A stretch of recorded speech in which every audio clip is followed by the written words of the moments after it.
Hello, everyone, and welcome to this month's edition of the Seekers Forum. I hope you're having a great weekend. And let's say hi to Jay Cobley. How are you, Jay? Hello, Mark. Good to see you. Good to see you too. Welcome.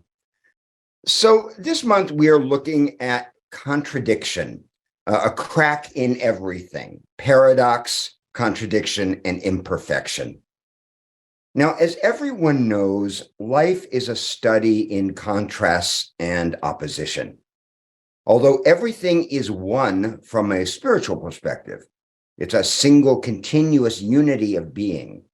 When it comes to physical life, the laws of duality reign supreme. Hot, cold, black, white, in, out, up, down, separate, together, the list goes on and on. In the material world, all things are double, contradictory, bound by paradox. Sir Isaac Newton's third law of motion, that for every action in nature there's an opposite and equal reaction, applies throughout our lives, not only externally, but also internally, psychologically, as well as empirically. As Rumi put it, and later Ralph Waldo Emerson, there is a crack in everything God has made. Later, the songwriter Leonard Cohen added, and that is where the light gets in. The light is the metaphysical spiritual power that encompasses the whole of creation, but is mostly hidden from us by the forms and the appearances of material life, which appear to be solid to the outer eye. But the truth is that both perspectives are true, both the illuminated point of view of non-duality, the pure light of consciousness, as well as the rainbow of forms and the spectrum of visual colors. Both unity and diversity are integral to life, and this interplay of different levels of being isn't a problem or a mistake. It's simply and finally the nature of things as they are. Now, that's going to sound obvious to most of you. Most spiritual seekers are well aware of duality and non-duality. And yet it's because we resist the truth of duality that we suffer as much as we do in our lives. We struggle to turn apples into oranges, to perfect the imperfectible, to render permanent things that are meant to pass. On the path of spiritual awakening, we move toward the acceptance of things as they are while releasing the craving for what cannot be.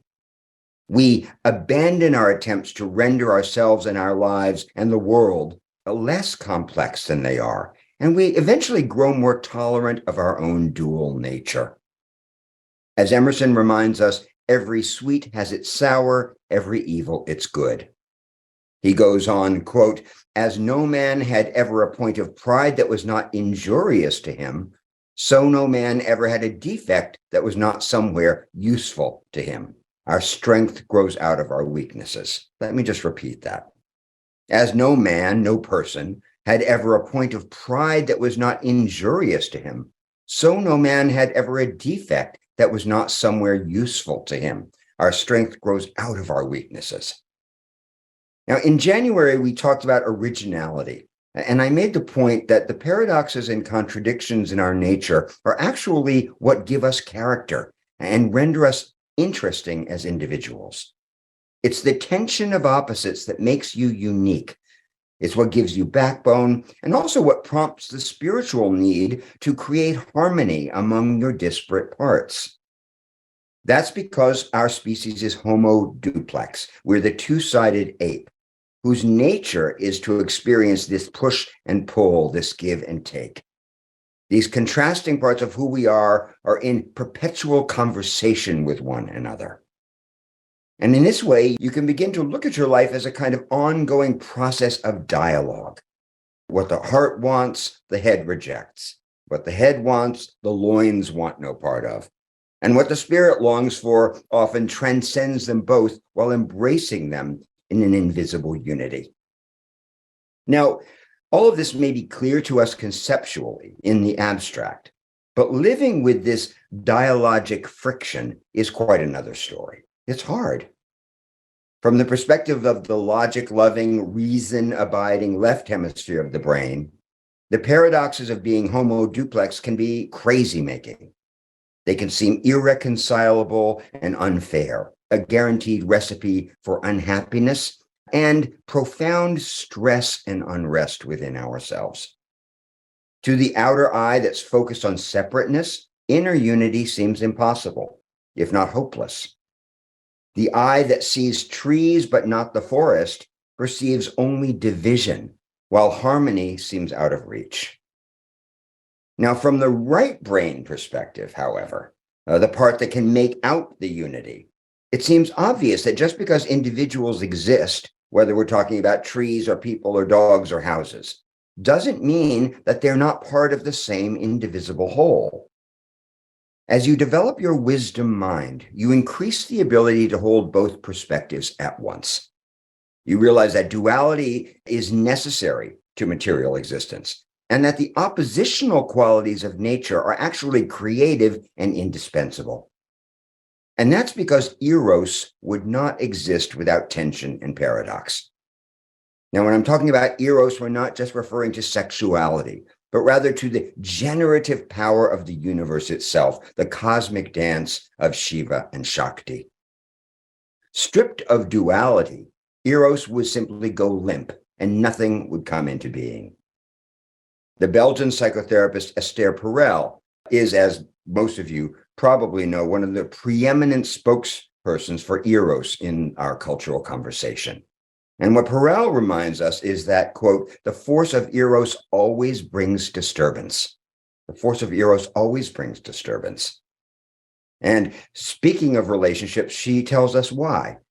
Perel says, relationships are cauldrons of contradictory longings, safety and excitement, grounding and transcendence, the comfort of love, and the heat of passion.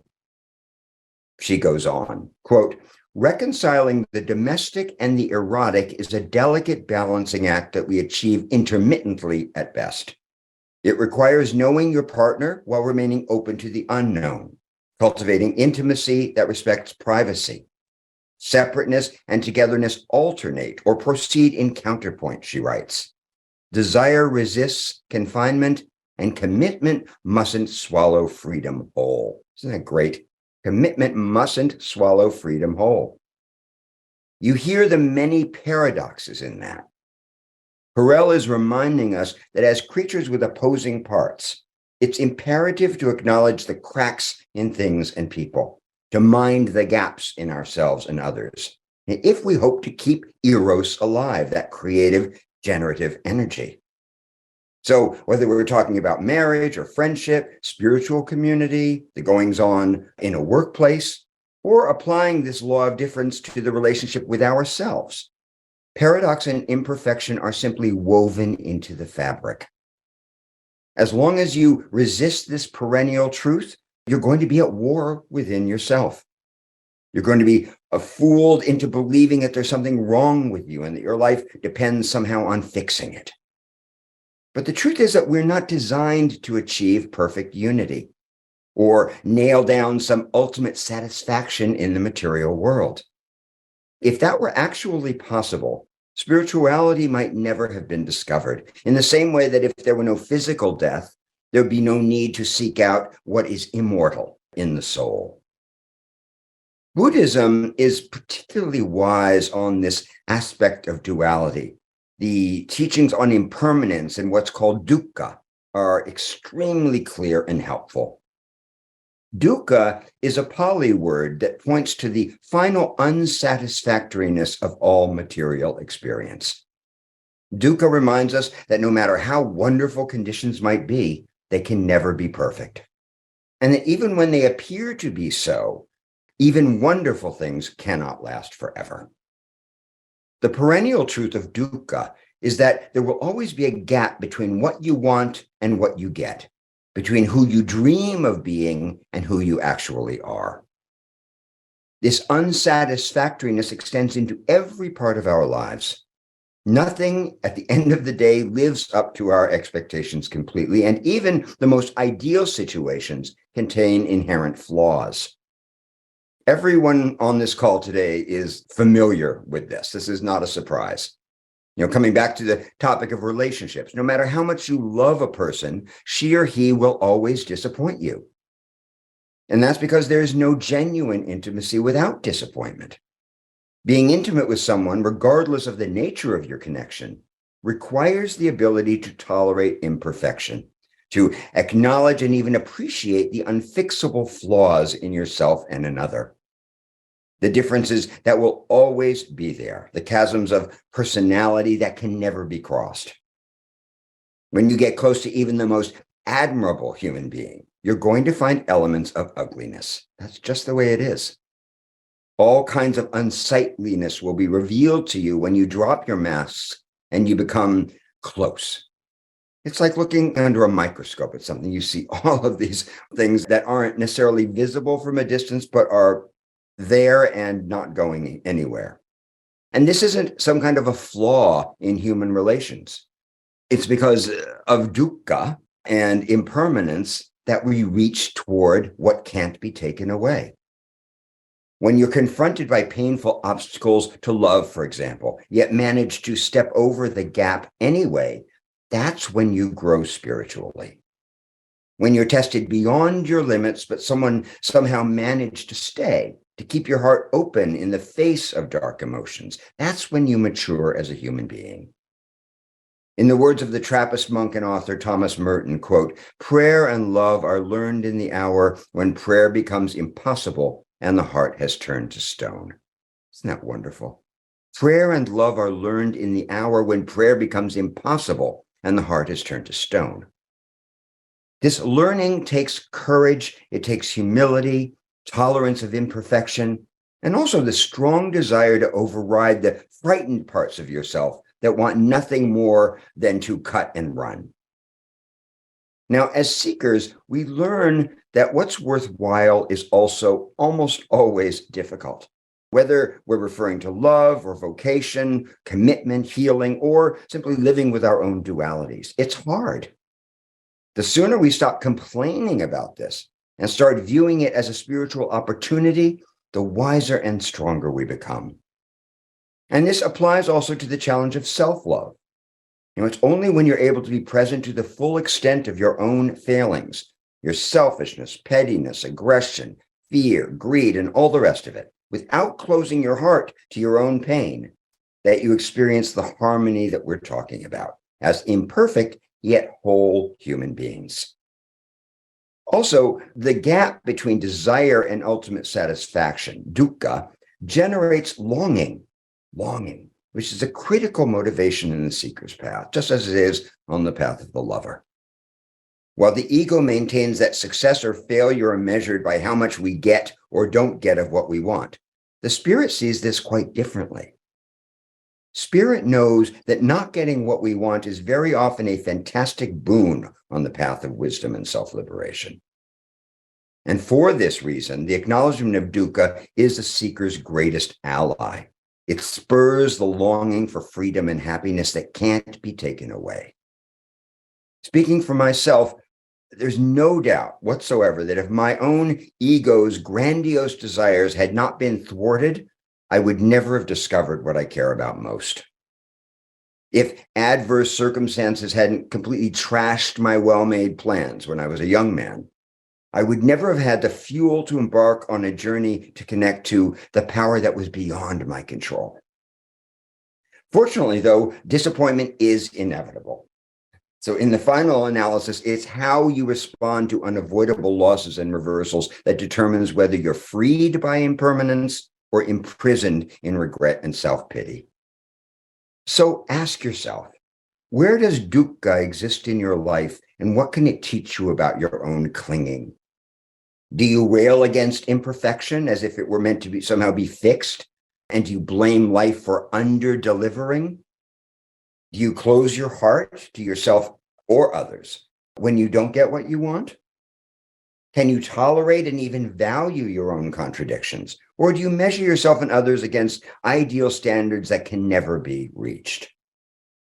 Finally, at times when the crack in everything is most obvious to you, after a breakup, after a death, in the presence of catastrophic news, are you able to perceive the light that's coming through the gap, the unity beyond duality that doesn't disappoint and can never be damaged? That's really the question we need to ask ourselves. Can you rest in that presence, in the quiet of your own heart, knowing that underneath the destruction, the tornadoes and the earthquakes of human existence, nothing is wrong and nothing is broken? That's the practice that helps us most in the end, allowing things to be as they are in all of their raggedness and imperfection, blessing the mixed bag of daily life with all of its dualities and ubiquitous failings. When we can do that with a measure of gratitude and humor, we finally end the war within ourselves and we enter into a new dimension of being where we can finally connect with one another in a whole new way. As Rumi famously put it, out beyond ideas of wrongdoing and right doing, there is a field. I'll meet you there. In other words, beyond duality, there's an open space that is both our origin and our destination. So that's what I wanted to say to you today about contradiction and paradox and imperfection. And now, Jay, why don't we pull up the card and do a little writing? Here we are. I'd like you now, please, to take 15 minutes to write about where dukkha is most striking in your life today. What can you learn from unsatisfactoriness about inner freedom and well-being? I want you to be as specific as you can be, please. We'll write for 15 minutes, and then we'll come back together as a group.